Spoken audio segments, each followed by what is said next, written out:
Galera, boa noite. Gravando essa aula 9 do curso prático de Web Pascal para vocês, tá?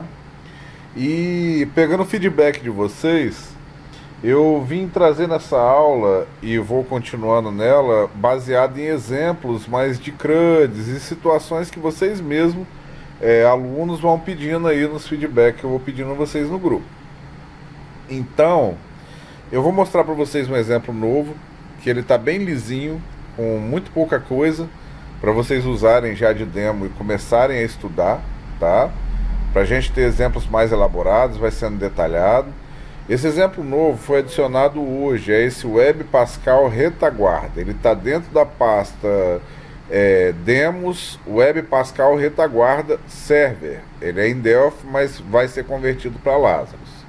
É só extrair os demos novamente, tá, gente? Tem um arquivo de demos.rar que ele vai ter atualizado tanto o banco de dados quanto os demos novos, e vai ter esse novo demo aqui que foi feito hoje. Esse demo, ele é um demo bem básico, ele tem um login e um CRUD simples, com um data tables, um botão de cadastrar. Cada registro tem seu editar e excluir no data tables para vocês, funcionando em banco, já com Bearer Token. Então ele já faz token, ele acessa dados via token, ele devolve dados via token, tudo bonitinho já no exemplo para vocês, e bem simples. Então vamos lá, vamos começar a falar um pouco dele. Hoje eu vou falar só do login, então eu vou falar do login para vocês. Primeiro, vamos falar dos componentes. Vocês já conhecem no nosso Web Pascal, temos o nosso componente aqui, ó, de CRUD, tá? E eu vou deixar essa query de RDW aqui, que eu vou explicar para que eu usei ela depois. Temos o nosso sistema aqui do Server Context. Eu criei um de eventos também, porque eu criei um evento by tape pra gente. Eu vou falar dele também no nosso login. E vou falar um pouquinho do login aqui para vocês, tá? O nosso Server Context, lembrando vocês e explicando novamente para quem está vindo novo, ele é o nosso direcionador das URIs. Então, nele que você formula a URI que você quer acessar, que é a URL no caso, tá? Os nossos contexts, eles têm a rota que vocês podem executar, tá vendo? Tem o nosso contexto aqui, que ele tem a rota que acessa o dado, se ele requer ou não autorização, que aí é nível de autenticação, entendeu? Ignorar base header, algumas opções que vocês têm na URL, porque aqui você não vai chamar index.html, você vai chamar index.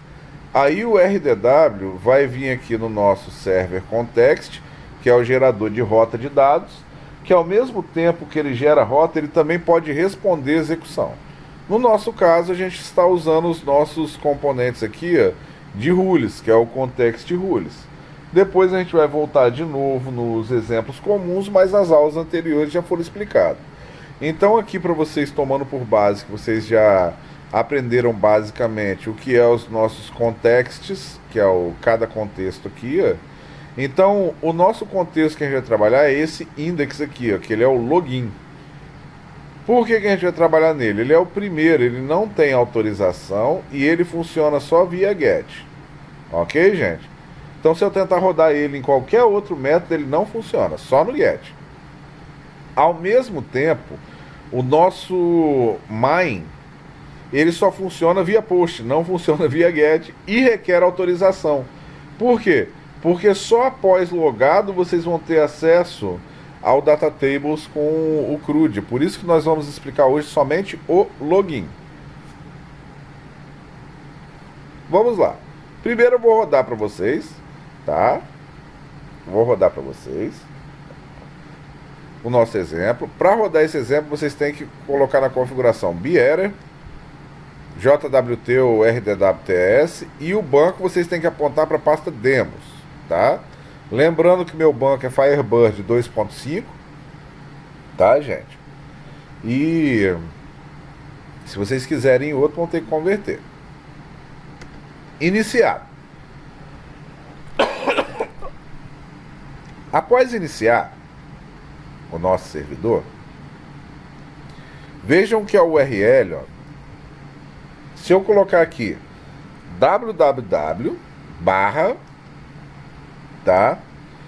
Ele vai usar a URL que está no base context aqui, ó. Então se eu olhar aqui, ó, vejam aqui, ó, que o context root aqui, ó, é index. Então ele pega aqui, quando eu digitar www do meu base context, se eu colocar só barra, não disser nada, o root context é o index. Então, ó, tanto faz eu digitar www barra, lembrando tem que ter a barra no final, ele vai chamar o login, ou eu digitar aqui, ó, index, tá? Vocês vão ver que ele chama login também. Se eu digitar aqui, ó, como eu expliquei para vocês, eu tenho o my, né? Aqui eu vou ter o my e o index. Se eu digitar aqui o my, ó, vocês vão ver que ele não vai aceitar. Ele vai reclamar que não está autorizado. Olha lá. Por quê? Essa URL só vai passar após autenticado. E quem vai fazer essa autenticação é justamente o nosso login. Então, gente, primeiro, vou mostrar os HTMLs para vocês, tá? Vejam que os HTMLs vão estar dentro da pasta www e estão aqui na raiz. Tá aqui, ó. Isso daqui que está aqui são includes. É a parte do Bootstrap, essas coisas assim. Eu vou explicando um por um para vocês. Aqui está o index e aqui está o my. O index, como eu expliquei para vocês, é o nosso login, ok? Então vocês vão ver que aqui é o HTML daquela página de login. Então tá aqui para vocês, ó. Basicamente vocês vão ter aqui, ó, o HTML da página de login, tá, gente? Então vocês vão ver aqui, ó, que tem algumas opções aqui que são event on submit, que ele vai enviar o send. Esse send aqui, ó, ele vai estar dentro do nosso script que eu vou mostrar para vocês. Esse valide CNPJ aqui eu vou mostrar para vocês onde está. Tá dentro do JavaScript, tá fazendo a requisição no RDW. Aqui é a máscara do CNPJ que está ali, ó, no CNPJ. Aqui o tipo input text. Então um pouquinho de HTML dá para vocês irem decodificando aqui e vendo as opções em funcionamento. Como isso aqui é mais uma situação de exemplo, vocês vão ver que aqui tem os checkbox, mas não tem evento para eles. Então eles não estão fazendo nada, só estão ali para demonstrar. Futuramente vão ser mudados. Vejam aqui, ó, o botão, o style, tudo do Bootstrap, olha lá, o style do botão de acessar, tudo do Bootstrap no HTML, que forma a nossa página de login. Tanto que se vocês vierem aqui, ó, e executar esse index, ele vai rodar, ó. Ok? Só que ele não vai fazer nada. Vejam lá, que ele só vai fazer o básico, ó. Olha lá, ó.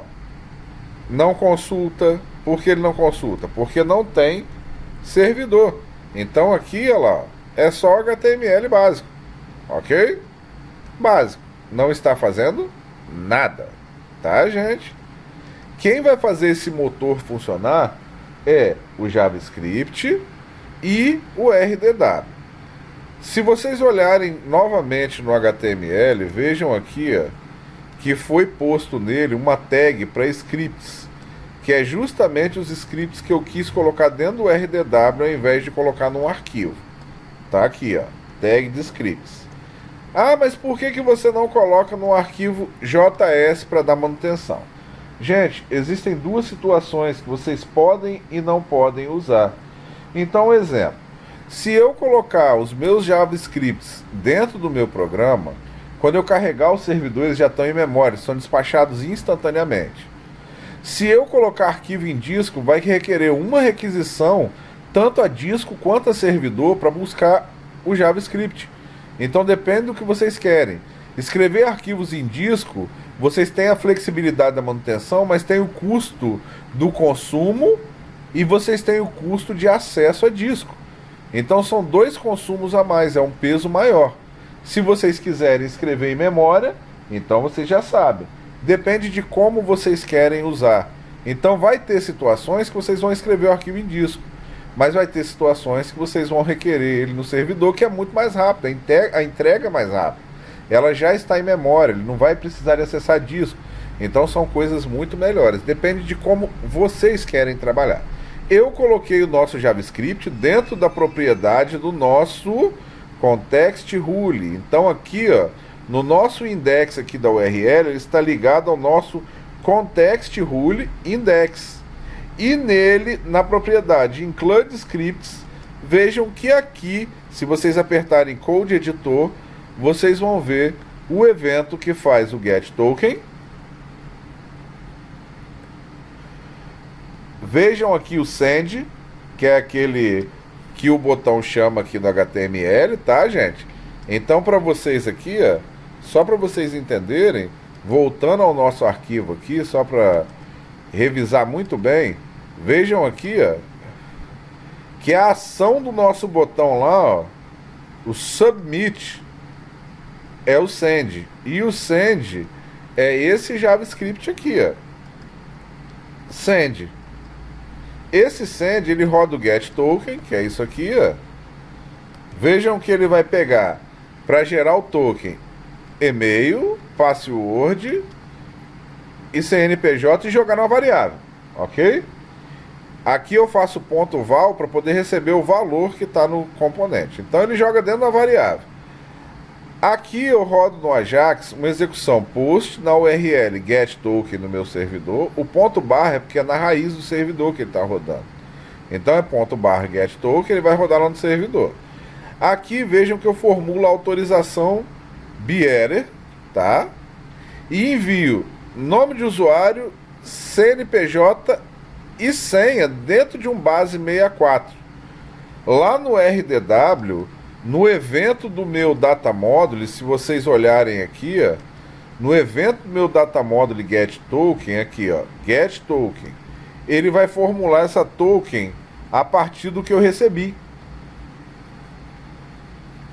Então vejam que aqui, ó lá, ó, token ID, eu vou receber aqui a string que foi enviada, vou decodificar o base 64, vejam aqui, ó, que eu decodifico o base 64, tá? Jogo dentro da string e começo a fazer as cópias, ó. Vejam aqui, ó, tá, gente? Aí eu vou fazer o que? Um select na tabela de usuários. Vejam aqui que eu uso o e-mail, CNPJ e senha. E verifico.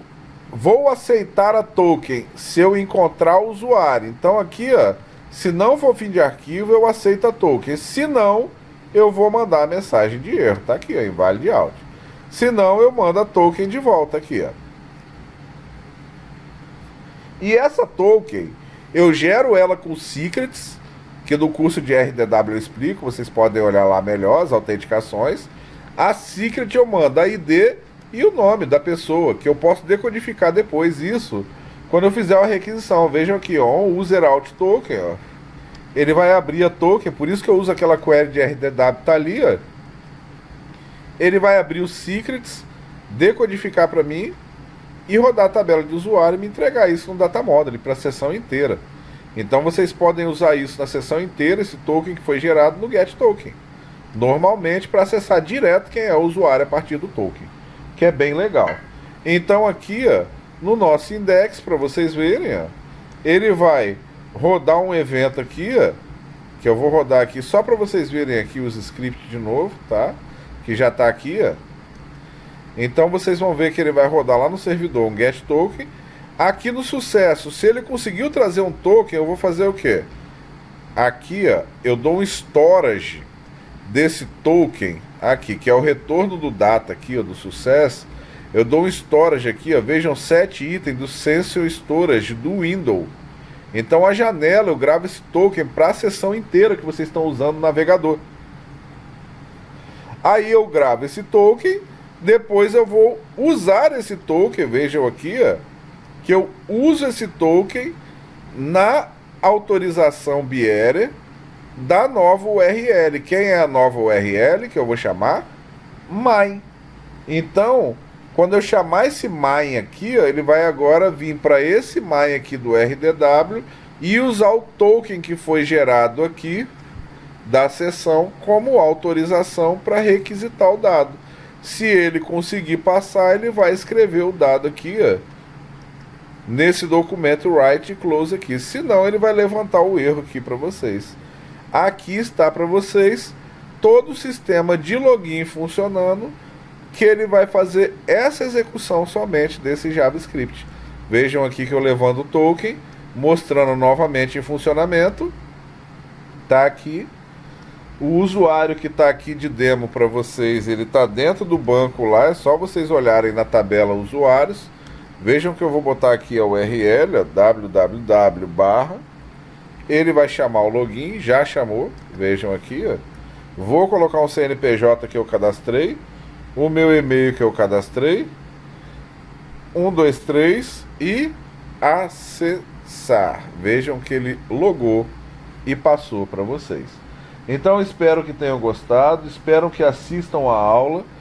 Para as próximas aulas agora a gente vai terminar de detalhar o botão, cadastrar, o data tables, outros JavaScripts e outras coisas nas próximas aulas. E mais para frente elaborar um CRUD mais detalhado, que isso aqui é para vocês já começarem a usar o REST Data UE com o Web Pascal. Valeu, galera que tem o curso aí, divulguem o conteúdo, porque é feito com muito carinho por vocês e para vocês. Valeu, galera!